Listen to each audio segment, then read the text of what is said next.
Hello world! Today I want to talk to you about the best way to play Roaring Moon EX in early 2024. So we're using a deck list that just became a publicly known thing just late December, like a week ago, and I've tested it. I've tested a lot of other Roaring Moon builds, and this is absolutely the way you want to go. Our main attacker is of course Roaring Moon EX. We've got the Frenzied Gouging attack for 2 dark and a colorless that just knocks anything out. It does do 200 damage to Roaring Moon, so you only leave him with 30 health, but sometimes that's fine. The other option is Calamity Storm that can hit for 100 or 220 if you discard a Stadium. Both of these are great attacks, and they work out really well if the rest of your deck performs the way you need it to. And this list is all about performing the way you need it to. So we have a 1/1 line, I guess, of Darkrai Vstar. He's totally in there for one reason only. Star Abyss. Star Abyss is a V-Star power that lets you get any 2 items out of your discard, basically one time throughout the game whenever you want, once he is evolved. And that V-Star power is great for this deck, because you can mix it to get any of these items. You absolutely don't want to get Battle VIP ever, but any of these other items can be very useful at specific points in time. And in particular, the thing that makes this list so much different than every list that's come before it is the 4 copies of Crossceiver that are played. Crossceiver does 2 simple things.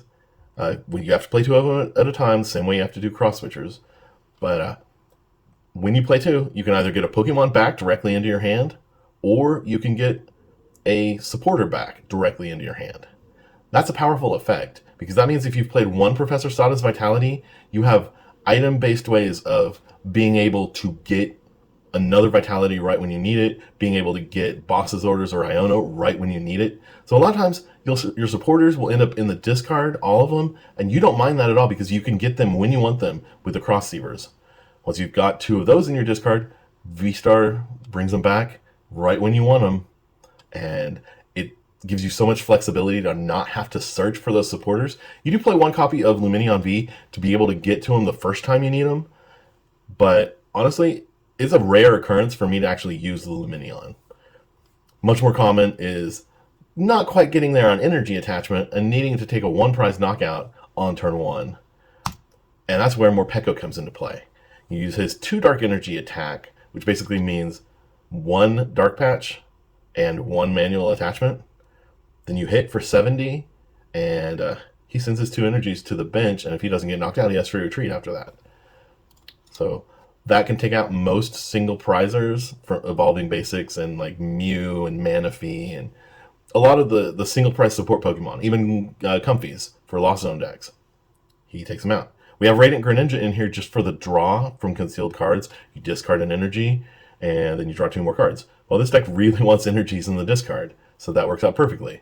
Squawkabilly is in here as a 1-of copy. I know some versions of the list play 2. 1 is just fine. You don't have to use it every game the way that some lists do. But he's great to use when it works, when it's going to flow properly with setting up your board state. Because we have the 4 copies of Sada's Vitality, which just attaches energies from your discard back onto your ancient Pokemon, which entirely means your Roaring Moon EX. A lot of times you end up playing it just to attach 1 energy onto 1 Roaring Moon in the early game, but later in the game you'll often have multiple Roaring Moon that Sada can help power up. We have Boss's Orders for Gust and Iono for manipulating hand sizes, late game, that sort of thing. And then we have a bunch of items.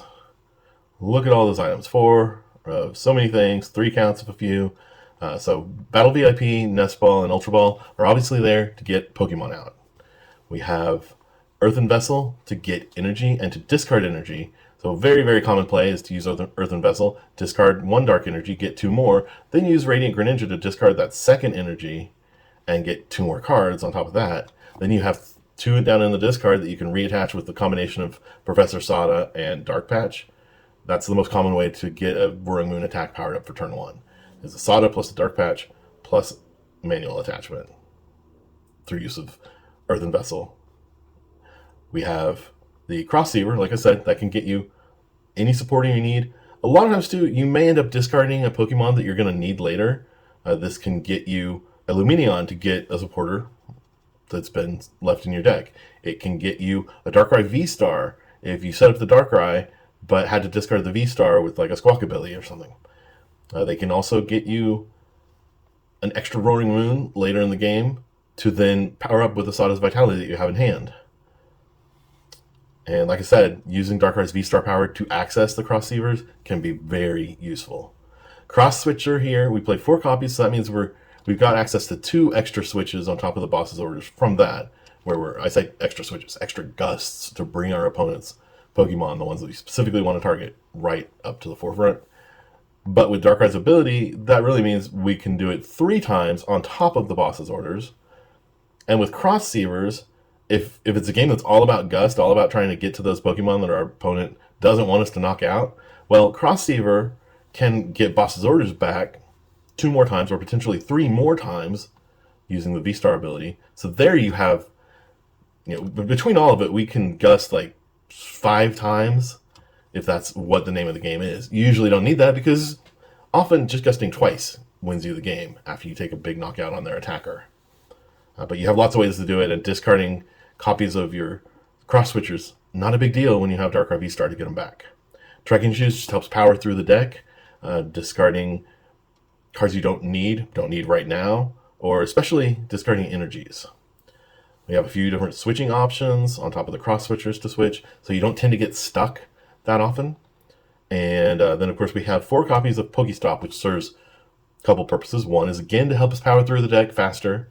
And the second purpose is to give us a stadium that we can discard with Roaring Moon's second attack, so that we get that 120 extra damage to hit a full 220 and take a knockout that way, without having to inflict damage upon ourselves. All in all, it's a powerful deck. It's a fast, consistent way to play the deck.